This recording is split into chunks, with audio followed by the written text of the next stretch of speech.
행복한 안식일입니다. 예. 옆에 계신 분이 여러분을 초청하셨나요? 예, 옆에 계신 분께 초청해 주셔서 감사합니다. 인사 좀 나눠보시죠. 예. 예. 그리고요, 와주셔서 감사합니다. 인사 좀 나눠주세요. 예. 예. 사랑의 종소리라는 은은한 찬양을 함께 저희가 듣고 이제 예배를 드립니다. 오늘 오신 분들 여러분 심령 속에 하나님의 풍성한 은혜와 사랑이 가득 함께 하시기를 바랍니다. 예, 오늘 어느 안식일보다 얼굴이 좀 밝으신 것 같아요. 같이 예배드리기 원했던 여러 얼굴들이 이곳에서 보이기 때문인 것 같습니다. 오신 모든 분들의 발걸음과 삶이 하늘까지 아름답게 잘 도착할 수 있기를 바랍니다. 오늘 함께 우리가 살펴볼 말씀은 사무엘하 23장입니다. 함께 본문을 좀 펴주시기 바랍니다. 사무엘하 23장 13절부터 15절까지 말씀 함께 봉독하시겠습니다. 사무엘하 23장 13절부터 15절까지입니다. 또 30 함께 봉독하겠습니다. 시작. 또 30 두목 중 세 사람이 곡식 벨 때에 아둘람 굴에 이르러 다윗에게 나아갔는데 때 블레셋 사람의 떼가 르바임 골짜기에 진쳤더라. 그때 다윗은 산성에 있고 블레셋 사람의 영체는 베들레헴에 있는지라. 다윗이 사모하여 가로되 블레셋 성문 곁 우물물을 누가 나로 마시게 할꼬 하매. 15절까지 말씀을 제가 읽었습니다. 이 말씀은 다윗이 이제 자기가 젊었을 때 있었던 이야기들을 회고하면서 남긴 이후의 이야기가 되겠는데요. 이 다윗이 젊었을 때죠. 왕이 되자마자 있었던 일입니다. 왕이 되자마자. 다윗이 몇 살에 왕이 됐는지 아세요? 다윗이 30살에 왕이 됐습니다. 그리고 왕위에 40년이 있었어요.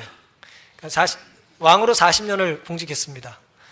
그런데 초반 7년, 정확히는 7년 반을 이제 헤브론에서 있었어요. 다시 말씀드리면 유다 지파의 그냥 한 지파의 왕 같은 대접만 받았어요. 나머지 지파로부터는 인정을 잘 받지 못했습니다. 그리고 나머지 33년을 드디어 온 이스라엘을 통일한 그제서야 진짜 왕으로서의 역할과 대접을 이제 받게 됐습니다. 본문의 내용은 다윗이 아직 이스라엘의 완전한 군주로서의 영향력을 행사하기 좀 전이었어요. 왕이 되긴 됐는데 아직 통일 왕국의 수도를 예루살렘으로 이제 정하기 전이었어요. 다시 말씀드리면 예루살렘은 아직 정복하지 못한 것입니다. 그리고 이제 오늘 본문은 이제 베들레헴의 이야기인데요. 베들레헴도 지금 다윗이 차지하지 못하고 있었어요. 베들레헴은 이스라엘 땅이기도 하고 블레셋 땅이기도 하고 뭐 뺏겼다 찾아왔다 이제 그렇게 했었는데 지금은 왕이 된 즉시 직후에 아직 베들레헴이 다윗의 차지가 아니었습니다. 본문의 내용을 보니까는 다윗이 왕이 된 것을 블레셋 사람들이 시기했어요. 다른 나라 왕이 왜 시기를 했을까요? 하지만 그 나라가 점점 커지는 걸 이제 싫어했기 때문에 사무엘하 5장에 보면은 이제 이렇게 기록되어 있습니다. 17절과 18절에 이스라엘이 다윗에게 기름을 부어 이스라엘 왕을 삼았다함을 블레셋 사람이 듣고, 블레셋 사람들이 들은 거예요. 다윗이 왕이 됐다는 얘기를. 이스라엘에 다윗을 찾으러 다 올라오매 그랬어요. 왕이 됐다는 걸 보고 싶어서 찾으러 간 게 아니라 한판 뭐 하자는 거예요? 한판 붙잡고 찾아간 거예요. 저게 무슨 왕이 됐어? 점점 세력이 커지는 게 싫은 것입니다. 다윗을 찾으러 다 올라가며 다윗이 듣고 요헤처로 나가니라. 요새로 나간 거예요. 18절 블레셋 사람이 이미 이르러 르바임 골짜기에 편만한지라 그랬습니다. 다시 말씀드리면 다윗이 왕이 되고 그 힘이 점점 커질 즈음에 그 주변의 강대국인 블레셋이 이제 베들레헴을 차지하고 있었는데 다윗을 공격하겠다고 르바임이라고 하는 골짜기를 서로 바라보면서 전쟁을 하겠다고 선제 공격을 이제 선포한 거예요. 내가 너희를 가만두지 않겠다고 이렇게 한 상황입니다. 그래서 어쩔 수 없이 다윗은 블레셋 때문에 이제 블레셋 군대가 차지하고 있는 베들레헴을 이제 바라보면서 르바임 골짜기 건너편에 아둘람 굴이죠. 우리가 함께 처음에 읽은 사무엘하 23장 13절의 말씀처럼 아둘람 굴에서 이제 베들레헴을 바라보고 있었어요. 적진을 바라보고 있었습니다. 그러면서 뭐라 그랬냐면은 베들레헴 성문 곁 우물물을 누가 나로 마시게 할꼬. 그런 뭐 뚱딴지 같은 소리를 하는 거예요. 지금 적군이 어딜 차지하고 있어요? 베들레헴을 차지하고 있고, 그 적군이 차지한 베들레헴을 보고 자기를 공격하겠다고 블레셋 사람들이 쳐들어오기 직전인데, 그 반대편을 바라보면서 다윗이 했다는 말이 진군하라가 아니고, 아이고 베들레헴에 물맛 좀 봤으면 좋겠네, 그런 엉뚱한 이야기를 했다는 것입니다. 오늘 본문의 제목은 왕의 목마름이에요. 왕의 목마름이라는 제목으로 함께 은혜를 좀 나누겠습니다. 베들레헴은 어떤 곳이었죠? 왜 그 순간 다윗이 베들레헴에서 물 한 잔 먹었으면 좋겠다 그랬겠어요? 베들레헴 산 물, 뭐 백두산 물도 아니고 뭐 삼다수도 아니고 뭐 왜 그런 시원한 물, 어디 산이요? 베들레헴 산 물을 왜 먹고 싶었을까요? 베들레헴은 다윗의 고향이었어요. 아버지 이새가 베들레헴 사람이었습니다. 고향을 이제 생각하고 있었던 것입니다. 오늘 여기 고향 같아서 오신 분들 몇 분 계신 것 같아요. 그렇죠? 여기 아까 장로님 뭐 몇 분 말씀하시는데 여기서 시집 가신 분도 있고 여기서 뭐 24시간 활동하시던 분도 계시고, 제가 모르던 시절의 이야기지만 어쨌든 이것을 고향처럼 생각하시는 분들이 이곳에 앉아 계심을 인하여 감사합니다. 다윗이 회상하는 베들레헴은 그 베들레헴 성문 곁에 우물물과 연관이 되어 있었던 것입니다. 사무엘하 23장 16절에 우리가 읽은 내용을 보면 다윗이 베들레헴 성문 곁 우물물 좀 한 잔 마셨으면 좋겠다라고 하는 말을 하자마자 세 용사가 뭐예요? 그 말을 듣고 이제 움직입니다. 16절, 세 용사가 블레셋 사람의 군대를 충돌하고 지나가서 베들레헴 성문 곁 우물물을 길어가지고 다윗에게로 왔으나 다윗이 마시기를 기뻐 아니하고 그 물을 누구에게 부어요? 여호와께 부어드리며 가로되 여호와여, 내가 결단코 이런 일을 하지 아니하리이다. 이는 생명을 돌아보지 아니하고 갔던 사람들의 뭐예요? 피라고 말합니다.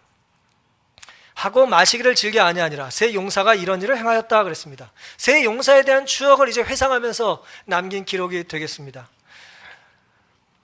세 용사가 적진을 뚫고 베들레헴 성문 곁 우물물을 길어왔어요. 길어왔더니 다윗이 뭐예요?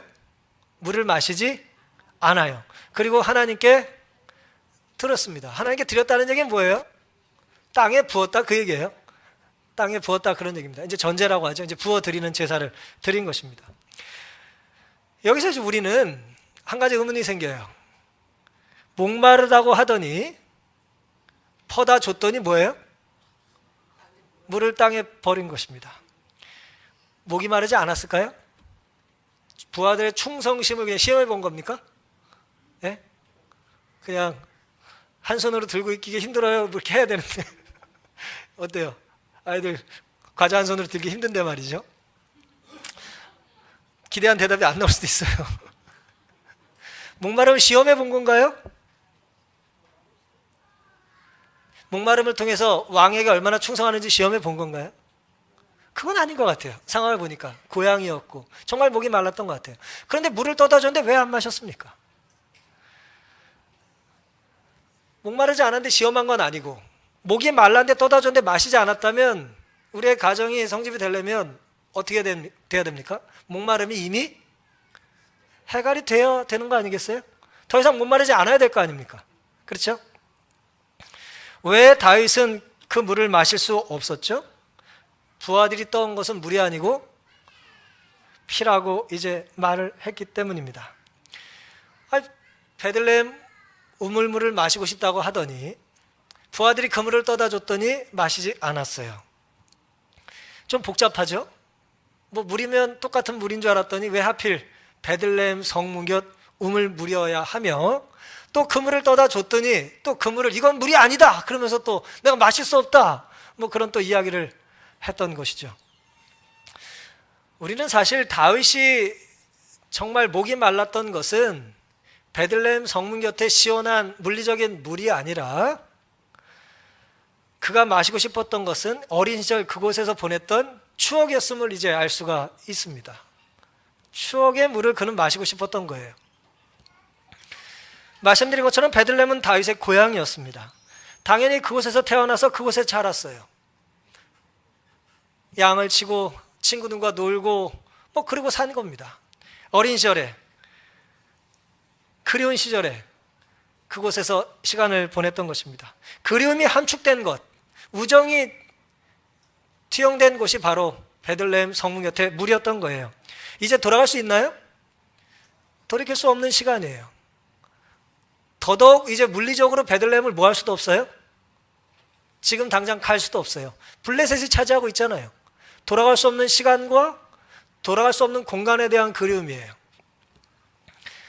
누가 나로 마시게 할꼬 라는 말은 왕의 이제 평상시 이제 말투겠죠. 음악 좀 듣고 싶다 그렇게 말하지 않아요. 누가 좀 연주 좀 하겠니? 그럼 끝이에요. 왕의 이제 어떻게, 우리는 이렇게 흉내내시면 안 됩니다. 왕이는 그렇게 말만 하면 이제 해결이 되는 거예요. 누가 나로 마시게 할꼬. 근데 그것을 마시게 해줄 수 있는 사람이 있어요, 없어요? 사실은 없습니다. 없었던 거예요. 다윗도 기대하고 했던 말이 아니에요. 그저 옛날이 그립고 한 번 더 물을 마실 수 있으면 좋겠다고 생각은 했지만 그 물을 마심으로 추억이 또 채워지는 것도 아니잖아요. 그런 다윗의 이야기를 듣고 이제 그는 부하들은 움직였다는 것이죠. 그런데 왜 베들레헴이 다윗의 고향이었고 이제 이스라엘 나라의 땅이었는데 지금 블레셋 차지가 됐을까요? 다윗 이전에 왕이 누구였습니까? 사울이었죠. 사울이 길보아라는 곳에서 멋있게 전투하다 장렬하게 전사를 해요.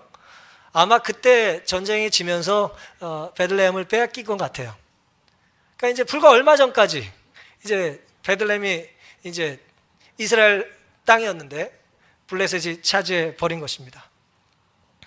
그래서 다윗은 이제는 빼앗기고 없는 고향, 다시는 마실 수 없는 추억의 물들을 회상했던 것이죠. 아름다운 추억이 있는 것입니다. 아름다운 추억을 다른 곳으로 대체할 수 있을까요? 대체가 됩니까? 잘 되지 않아요. 여기 오늘 장희동 교회 우리가 모여서 예배를 드리는데 장자 들어가는 교회가 여기 말고 또 있어요. 장안동에도 교회가 있지 않겠습니까? 제가 여기 장희동에 부임했다니까 어떤 사람이 장안동 교회인 줄 알았대요. 이름이 비슷하다고 그래도 뭐가 되지 않아요? 대체될 수 있는 것이 아니에요. 또 이름이 똑같다고 한들 사람이 바뀌면 또 똑같은 것도 아니죠. 다른 것으로는 대체가 되지 않는 것입니다. 다른 물은 마시면 되지 않아요. H2O니까 뭐 똑같이 아무거나 마시면 되는 게 아니에요. 다른 우물도 안 됩니다. 그리고 그 물은 돈으로 살 수도 파는 것도 없어요. 사람은 짐승과 다릅니다. 짐승은 목이 마르면 물을 주면 돼요. 근데 짐승이 물을 주면 마시지 묻지 않아요. 이거 베들레헴 산입니까? 이게 장희동 교회 물인가요? 묻지 않아요. 물만 주면 먹어요, 짐승은. 배고픈 돼지에게는 아무거나 주면 됩니다. 근데 사람은 다른 것입니다. 아무 물이라도 마시기만 한다고 만족할 수 있는 존재가 사람은 아니에요. 누구나 와도 채워도 된다고 생각하면서 만족되는 것이 아니에요. 초청은 내가 초대한 사람이 와야 되는 것입니다. 사랑의 속성, 사람의 의미를 부여하는 사랑은 바로 그런 것입니다. 바로 대체 불가한 거예요. 오늘 우리가 하나님께 예배를 드리지 않으면 다른 어떤 사람들의 화려한 아주 잘 준비된 예배를 뭐 매번 올린다 할지라도 하늘에 하나님은 우리가 드리지 않은 그 예배 때문에 목이 마르신 거예요. 지금 다윗은 권력의 정점에 있어서 아쉬운 거 없이 모든 것을 다 소유하고 있는 사람이에요. 맞습니까? 그런데 무일푼으로 살던 아무것도 가진 적 없었던 어린 시절 가난뱅이 시절을 그리워하고 있었던 것입니다. 누구든 사람들은 돌아가고 싶은 아름다운 추억이 있어요. 추억이 있으신 것만 해도 감사하게 되시기를 바랍니다.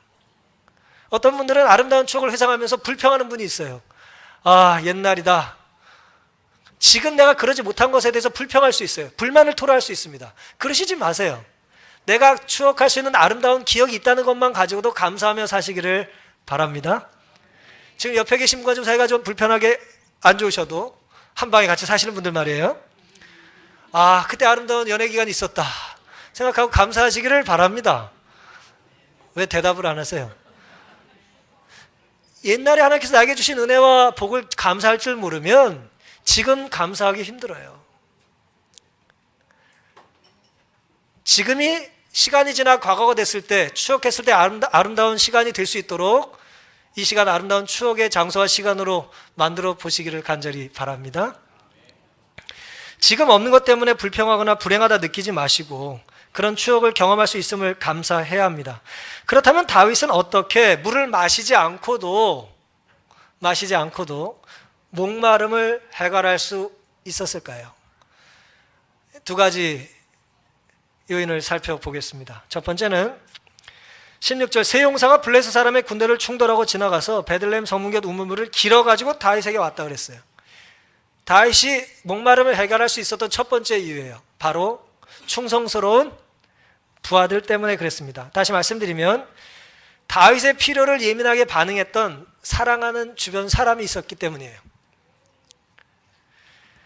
내가 사랑하는 사람이 주변에 있을 때 혹은 나를 사랑해주는 사람이 주변에 있을 때 우리는 목마름이 뭐해져요? 해결될 수 있는 것입니다. 내 필요에 누가 예민하게 공감할 때 우리는 행복해지는 거예요. 반대로 말하면 누군가의 필요에 내가 예민하게 반응하면 그 사람이 나 때문에 뭐 할까요? 행복하겠죠. 그렇죠? 내 행복을 예민하게 불평하면 불행해지는 거고 내가 좀 힘든 것도 누군가 예민하게 반응해서 채워준다면 그때 나는 뭐 해질 수 있어요? 행복해지고 목마름이 해결될 수 있는 것입니다. 내가 목마르다고 말을 하자 세 용사가 지체하지 않고 움직였어요. 근데 지금이 어떤 때라고요? 전쟁을 앞둔 때잖아요. 지금 정신을 바짝 차리고 있어야 될 때 아닙니까? 그런데 다윗이 나약한 감상에 빠져가지고 무슨 타령을 하고 있어요? 물 타령을 하고 있어요. 물이나 한 잔 마셨으면 좋겠네. 지금 다 군사들은 지금 죽느니 사느니 지금 전쟁하려고 하고 있는데 말이에요. 그 말을 듣고 세 용사는 적진을 갈라질러 베들레헴 성문곁 우물물을 길어 왔다는 거죠. 다윗이 마시고 있다는 물 때문에 부하들은 뭘 걸어요? 피를 걸었어요. 좋은 왕 같지가 않아요? 예? 내가 저런 군주를 위해서 싸워야 하나? 백성들의 사기는 생각도 안 해? 누구는 가고 싶고 먹고 싶고 뭐 하고 싶은 게 없는 줄 알아? 뭐 이런 레퍼토리 집에서 많이 되지 않습니까? 예? 그런 불평을 할 수도 있잖아요. 다윗이 혼잣말을 했는데 지근거리에 있는 이제 측근 용사들이 그걸 들었어요. 야, 너무하네. 저 진짜 돌멩이 잘 던져가지고 왕되더니 진짜 너무한 거 아니에요 지금? 부하들이 지금 막 긴장해서 지금 떨고 있는데 물타령을 하고 앉아가지고 말이에요. 속으로 그런 생각할 수도 있잖아요. 그런데 불만을 품는 대신에 그들은 왕의 소원을 듣고 다르게 반응을 했다는 거예요. 왕의 필요를 거절할 핑계거리를 찾지 않고 왕의 필요를 채워줄 방법을 이제 도출한 것입니다. 우리가 한번 왕의 소원을, 왕의 목마름을 이제 채워주자는 것입니다. 제가 지금 설교를 하고 있는데 이제 음파를 타고 여러분 귀에다 전달이 되고 있습니다. 맞습니까? 예, 뭐 안 듣는 분도 있는 것 같지만 어쨌든 전달이 되고 있어요. 근데 만약에 제가 마이크를 끄고 제가 이제 그냥 말만 하고 있어요 지금. 근데 말이 전달이 안 된다고 생각해 보세요. 그럼 제가 이제 제스처를 하는 걸 듣고 상상을 하는 거라고 생각해 보세요. 우리가 이제 멀리서 이제 제3자 입장에서 다윗과 블레셋이 골짜기 마주보고 전쟁을 앞두고 있는데 음이 꺼졌어 지금. 무음이 됐어요. 다윗 상상을 한번 해보세요. 다윗이 이제 한마디 하면 뒷짐지고 그랬더니 세 사람이 갑자기 움직여요. 근데 허리에 뭘 차요? 물병을 차. 물병을 딱 차. 수통을 차요. 그니 막 그냥 뭐 무슨 대단한 일이 벌어진 것 같이 적진을 향해서 막 죽음을 두려워하지 않고 돌진을 하더니 뭐예요? 웬걸 무슨 우물을 찾아? 근데 우물에서 한 사람은 물을 깃고 두 사람은 또 방어를 하고 근데 물을 푸자마자 또 뭐예요? 돌아와요? 근데 왕을 또 그걸 보더니 또 뭐래요? 받자마자 또 땅에 버. 이해가 되겠어요, 이 상황이? 묵음 처리하면 이해가 되겠습니까? 웬 바보들이야? 전쟁을 앞두고 지금 뭐 하는 거예요? 여러분 보세요. 3000년 지난 지금도 우리의 삶이 변하지 않은 것이 있습니다. 다윗 살던 때부터 지금 3000년이 지났어요. 변하지 않은 게 있어요. 상황과 건강과 처지와 형편은 다 다르지만 여전히 우리에게 변하지 않은 한 가지가 있는데 그건 뭐냐면 목마르고 허기지고 외롭고 힘들고 답답하고 죽을 것 같다라고 하는 그런 외침이 멈추지 않고 있다는 거예요. 우리 안에. 제가 아이들 공부하는 아이들 볼 때마다 느껴요. 30년 전에 공부를 그렇게 열심히 하지도 않았지만 저 죽는 줄 알았어요. 근데 우리 애들 보니까 진짜 죽을 것 같아요. 이러다 죽을 것 같아 애들이. 변한 게 없어요. 목이 마르고 괴로운 것입니다. 문제는 다윗에게는 그 외로움과 허기짐을 해결해 줄 수 있는 누가 있었어요? 부하와 친구가 있었는데 오늘 우리에게는 그런 사람이 있냐는 거예요. 세 용사의 모습 때문에, 그 친구들의 모습 때문에, 그들의 공감하는 모습 때문에 목마르다는 그 한마디를 듣고 누가 움직였어요. 그거 하나 챙겨주겠다고. 다윗은 베들레헴 우물물을 퍼오는 사람에게 상금을 내걸지 않았어요. 오늘 여기 상금 내걸고 오신 분 있어요? 오늘 한번 장인님께 가면 그 목사 설교 한 30분만 들어주면 내가 차 사줄게. 그런 분 있습니까? 없죠. 뭐 감사하게도 제 초대로 오늘 몇 분들이 좀 오셨는데 제가 아무것도 건 거 없습니다. 네. 네. 상금을 받겠다고 부하들이 물 들어간 것이 아니에요. 다윗의 딸을 며느리로 주겠다고. 다윗도 나이도 어려가지고 지금 뭐 시집갈 딸도 없어요 지금. 30 간 넘어가지고 무슨 사회를 보겠어요. 뭐 대단한 것을 제안해서 그들이 그 조건을 보고 목숨을 걸 만한 가치가 있다고 생각하고 움직인 게 아니에요. 부하들은 돈이나 명예 때문에 간 것이 아니고 충직하고 충성스러운 마음으로 간 거예요. 어쩌면 다윗이 무엇을 바라는지 알았다는 것 때문에 1급 비밀을 우리끼리만 공유하고 있다라고 하는 대단한 자부심과 행복을 느꼈을지도 모르겠어요. 다윗이 지금 물을 먹고 싶대. 물을. 다윗 왕이. 그 물은 근데 어디 가야 있어? 우리 그거 좀 퍼올까? 뭐 바보들의 합창이 아니고요. 사랑하는 사람들의 일상적인 행동이에요. 사랑하는 성도 여러분, 다윗의 베들레헴 성문곁 우물물 맛은 바로 사람이 주고받을 수 있는, 사람만이 줄 수 있는 사랑의 맛입니다. 권력이 두려워 물을 바친 것이 아니라 사랑 때문에, 다윗의 필요에 공감했기 때문에 그 필요를 채운 것이죠. 오늘 이곳에 누군가의 초청 때문에 오신 분들이 여러분 계실 겁니다. 여러분이 보여주신 반응 때문에 여러분을 초청한 분은 지금 목마름이 해결된 것이에요. 이왕 오신 분들은 우리의 준비된 선물과 이 예배에 참석하는 것을 통해서 여러분의 고통스러운 삶에도 목마름이 해결될 수 있기를 간절히 바라는 것입니다. 어떤 사람은 2번, 3번 목마르다고 고백하지 않아요. 뭐 기질 차이도 있고 자존심 때문일 수도 있고, 어떤 사람은 처음 한 마리가 끝말일 수도 있어요. 아, 힘들어. 그리고 죽는 사람이 있어요. 주변에 만약에 정말 누군가가 목마르다, 힘들다, 어떤 경우에 꼭 좀 교회 한번 가자라고 말을 들었을 때 그게 마지막 초청일 수도 있어요. 우리가 들었던 그 한마디는 어쩌면 우리가 해줄 수 있는 마지막 사랑의 반응일 수도 있는 것입니다. 누군가의 작은 소리에 우리가 예민하게 반응한다면 우리는 그 반응 때문에 누군가의 목마름을 그 순간 죽여줄 수 있는 거예요. 오늘 잘 오셨습니까? 이 땅에 살면서 누군가 좀 목마르다는데 좀 시원한 물 한 잔 여러분이 전해줄 수 있다는 건 얼마나 특권이냔 말이에요. 내 귀에 혹은 내 눈에 누군가의 목마르다는 소리가 들리고 힘들어하는 모습이 보인다면 그때 내가 그 사람의 필요에 공감하며 사랑을 베풀 수 있는 특권을 나눌 수 있는 기회라는 것을 결코 잊지 않고 사시기를 바랍니다. 이것이 다윗이 목마름을 해결할 수 있었던 첫 번째 이유예요. 사람과의 사랑이었습니다. 두 번째는 다윗이 그 물을 받고 어떻게 했습니까? 16절 중간 이후에 보니까 다윗이 마시기를 기뻐 아니하고 그 물을 누구한테 부어드려요? 여호와께 부어드리며 가로되 여호와여 내가 결단코 이런 일을 하지 아니하리다. 이는 생명을 돌아보지 아니하고 갔던 사람들의 피니이다 그랬어요. 결국 두 번째 다윗이 목마름을 해결할 수 있었던 혹은 더 근본적인 원인은 뭐냐? 하나님과의 관계가 바로 회복되는 거예요. 우리가 이 땅에 사람과 사랑을 할 때도 매우 행복하고 목마름이 해결될 수가 있어요. 하지만 이거는 한계가 있습니다. 왜냐하면 나의 목마름을 해결해 주는 사람도 잠을 자고 눈을 감고 죽어요. 나에게 상처를 또 줘요. 그 좋은 사람이 나에게 상처를 주거든요. 더 근본적인 관계 회복은 누구와 있다?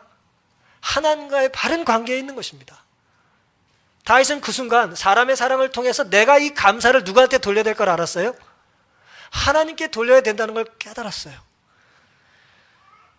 고향을 생각하며 아주 감성적으로 나약하게 살던 다윗이 그 오래전에, 그 어린 시절에 아무런 조건 없이 친구와 더불어 사랑하며 하나님께 감사하며 살았던 온전한 신앙이 지금 다시 한번 자리매김하게 됐던 것입니다. 하나님과의 바른 관계가 행복에 있어서 제일 중요한 요소이자 첫 번째 요소입니다. 다윗은 부하들이 퍼온 물을 받고 부하들의 피 같은 물을 마시지 않았어요. 마시지 않았던 이유가 뭔지 아십니까? 다윗의 지금 입맛이 변한 것이 아니에요. 레위기 17장 10절과 11절에 보면은 하나님께서 이스라엘 사람들 무릇 이스라엘 집 사람이나 그들 중에 우가는 타국인 중에 어떤 피든 먹는 자가 있으면 내가 그 피 먹는 사람에게 진노하고 그를 백성 중에 끊을 거라 그랬어요. 17절 육체의 생명은 피에 있기 때문이라는 거죠. 다윗은 지금 부하들이 퍼온 것을 뭐라고 생각하지 않았다고요? 베들레헴 성문 곁 물, 수소, 산소, 결합으로 이해하지 않았어요. 그냥 물이 아니에요. 그건 부하들의 뭐라고요? 피로 생각한 거예요. 근데 하나님은 피를 뭐 하지 말라 그랬다고요? 피를 마시지 말라 그랬기 때문에 이건 뭐 좀 특별한 성경 해석일 수 있겠습니다만은 다윗은 그 부하들의 물을 그 피를 자기가 마실 수 없는 거죠. 그건 하나님께 드려야 된다고 생각했던 것입니다. 무엇이든 피 같은 것은 이렇게 귀하게 우리가 존중해야 되는 것입니다. 당당하게, 너무 당연하게 취하면 안 돼요. 누가 나를 위해서 희생하고 눈물 흘리고 고통을 겪고 한 것을 너무 누리려고 하시면 안 되는 것입니다. 나는 왕이니까, 나는 뭐 대장이니까, 나는 어른이니까 그러면 안 돼요. 다윗처럼 이것은 내 몫이 아니라고 생각하고 하나님께 구별할 수 있어야 되는 것입니다. 다윗은 사람과의 사랑과 하나님께 대한 감사의 마음으로 목마름이 해결됐어요. 그러니 더 이상 뭐 할 필요가 없어요? 마실 필요가 없게 된 것입니다. 우리가 안고 살아가는 영적인 정서적인 목마름이 왜 없습니까? 많이 있을 거예요. 이런 결핍을 채울 수 있는 두 가지가 있어요. 제가 말씀드린 거예요. 첫째는 누구를 사랑하자?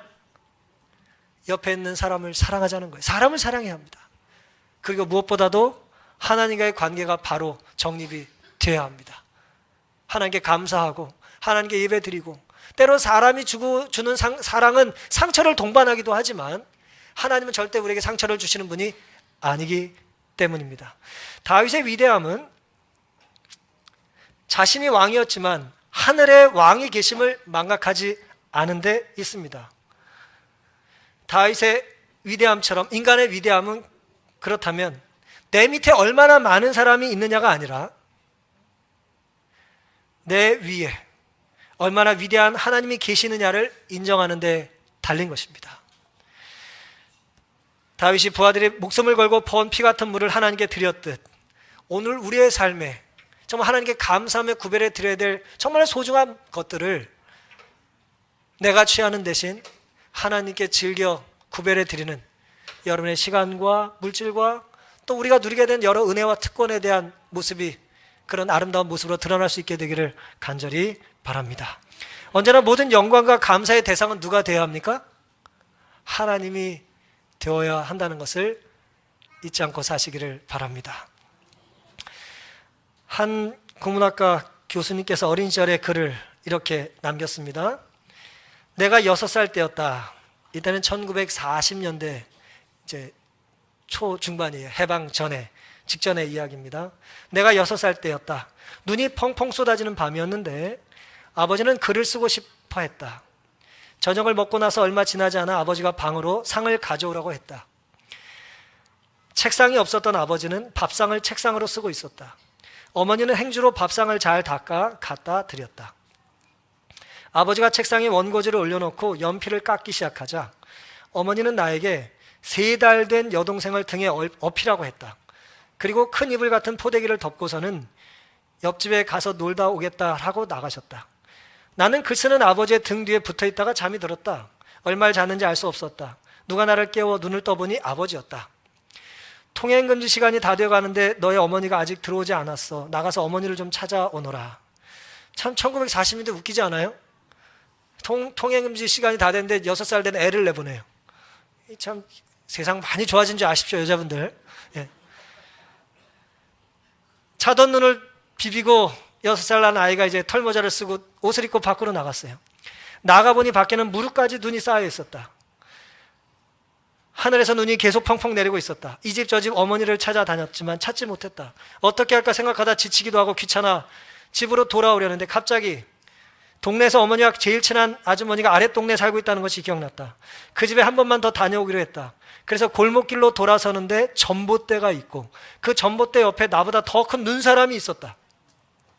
아무 생각 없이 눈사람 곁을 지나가는데 뒤에서 누가 동규야 하고 불렀다. 보니까 어머니였다.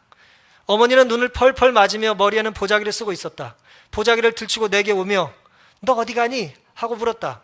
나는 볼멘 소리로 어머니를 찾아오라고 해서 아랫동네 아줌마 집에 가는 길이라고 말했다.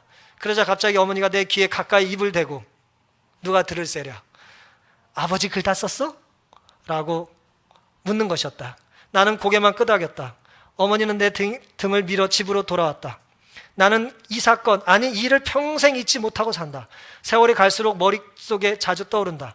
눈 구덩이에 서서 몇 시간이나 눈을 맞으며 우리 3달 된 동생 딸을 업고 있던 어머니를 생각한다. 3달 된 동생이 아버지가 시를 쓸 때 울어서 방해될까 봐 어머니는 그렇게 나와서 눈을 맞고 서 있었던 것이다. 나는 대학을 졸업하고 처음 직장에 다닐 때쯤 그제야 조금 철이 들어 고생하는 어머니에게 한번 물었다. 엄마, 그때 얼마나 힘들었어? 아빠는 돈도 벌어오지도 못하고 근데 엄마는 뭐가 아빠가 좋다고 밖에 나가 일도 하고 힘들게 고생하면서 애까지 업고 그렇게 눈을 맞고 고생을 했던 거야. 나는 어머니가 우리 집 생활을 끌고 가는 것이 안타까운 마음에 물어봤다. 그랬더니 어머니는 웃으며 말했다. 그래도 네 아버지가 밤에 그렇게 시를 다 쓰고 나면 발표하기 전에 제일 처음 나보고 읽어보라고 해 라고. 참 모자르시죠? 네. 이분은 누굽니까? 김소월 씨와 쌍벽을 이뤘던 이제 박목월이라고 하는 시인입니다. 이분이 이렇게 형편없는 남편이었어요. 그 아들은 박동규 씨라고 서울대학교 국문과 교수로 은퇴하신 분입니다. 여러분, 시인으로 살아가는 남편, 돈 벌어보지 못하는 남편을 내조하는 이 정말 억척스러운 아내는 그 한마디 말, 이거 임자 읽어봐 이렇게. 그 한마디에 기뻐가지고 제일 먼저 내가 신상 하나 받아본다는 것 때문에 기쁜 것입니다. 요즘 이런 여자 없습니다.